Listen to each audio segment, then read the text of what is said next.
এই অবস্থাতে just right button click করে রিভার্স এবং উপরেরগুলো একটা দাগের উপরে যে আরেকটা দাগ হয়েছে এটা একটু ধ্যান দেবো।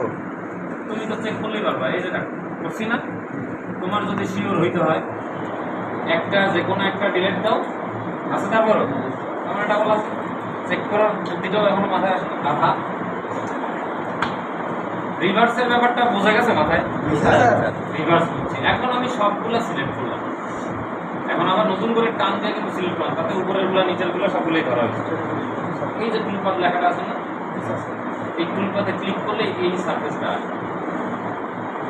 এখানে দেখো এই যে 2D টুলপাত লেখাই আছে, বুঝে বের করতে হবে। 2D টুলপাত মানে এই যে এই কয়টার মধ্যে 2D টুলপাত। আরেকটু টেনশন হালকা করে দিই, এই অপশনটা কোন জায়গা থেকে আসছে? কোনো জায়গা থেকেই আনি, প্রজেক্টের কোনো জায়গা থেকেই আনি। এইটা এখানেই থাকে। এই যে তোমরা যে এইটা এই যে কাইটা দিয়া ফালায়া দাও এই ইউনিটটা, এটা একটা বাজে অভ্যাস।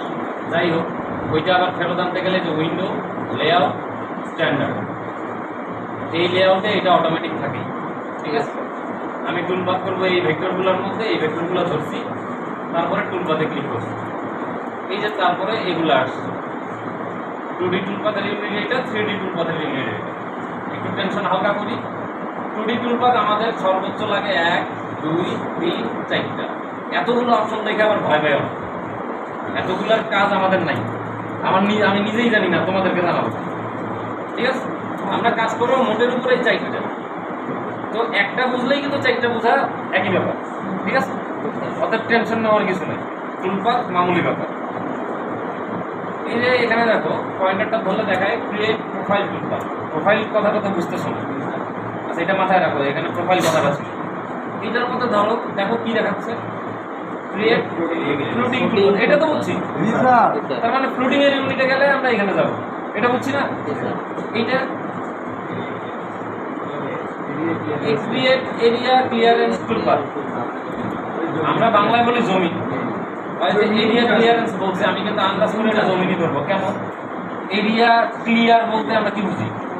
এরিয়া বলতে এই এরিয়া, ক্লিয়ার বলতে কি বুঝি? পরিষ্কার করা। জমিনের সাথে ব্যাপারটা মেলে না, তার মানে জমিন পরিষ্কার করার যে তাহলে জমিনের কাজ করতে গেলে আমরা এটাতে যাবো। ফ্লোটিং এর কাজ তো এটা তো ফ্লোটিং লেখাই আছে। জালির কাজ এই ডিজাইনার এটা দেওয়া হবে, তাহলে বাকি থাকলো এই যে এটাই তাহলে ডিজাইনার টুলপাত করা।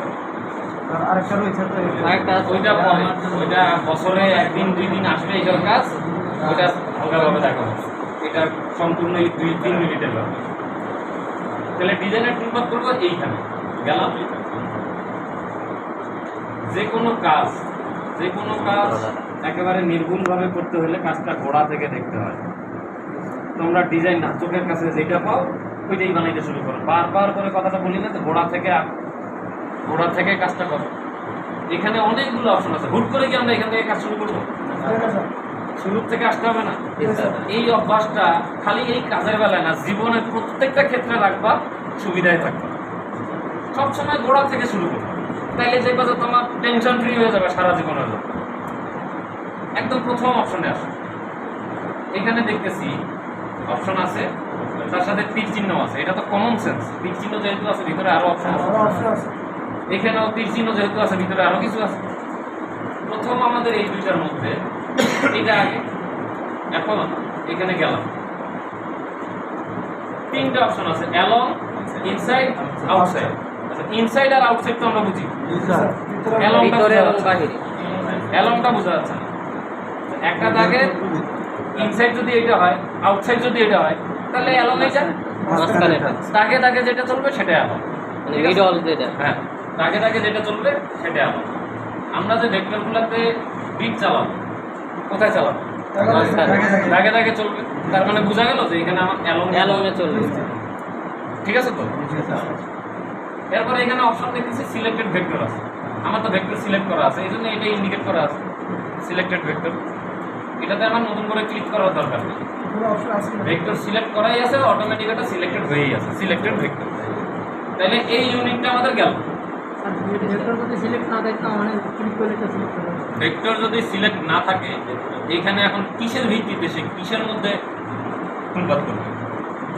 মেশিনটা তো চলবে কোন দাগে চলবে, এখানে যাই করি আর লাভ কি। এটা আছে ডিফল্ট লেয়ার, মানে পুরা লেয়ারের মধ্যে যা কিছু আছে সিলেক্ট তাই। হ্যাঁ, এই ডিফল্ট লেয়ার যদি দেই তাহলে টুলপাত নিবে ভালো কথা, কিন্তু আমার এইখানে একটা টুকরা আছে, এইখানে একটা বাজে পার্টি কিছু আছে, তো সেটার মধ্যেও তো মেশিন চলে যাবে। মেশিন তো আর জানে না যে এটা আমার বাদ দিতে হবে। এই জন্য ঠিক আমি যতটুকু জায়গার মধ্যে মেশিন চালাবো ততটুকু জায়গা আমি সিলেক্ট করেই নিই। এখানে সিলেক্টেড ভেক্টর থাকবে, ঠিক আছে। তাহলে অ্যালার্ম বুঝছি, এখানে সিলেক্টেড ভেক্টর ডিফল্ট সেটআপ এটা আছে। এরপর আসো নিচের ইউনিটে। নিচের ইউনিটে এখানে আছে স্টার্ট ডেপথ আর ফিনিশ ডেপথ। ডেপথ কথাটা কি বোঝো? ডেপথ হচ্ছে গভীর। ভিতরে তো এটা দেখতেছি স্টার্ট ডেপথ, মানে গভীর থেকে কি শুরু করবো আমরা? মানে এই যে কাঠের সারফেস না, তো এটা কি গভীর থেকে শুরু করবো না সারফেসের উপর থেকে শুরু করবো?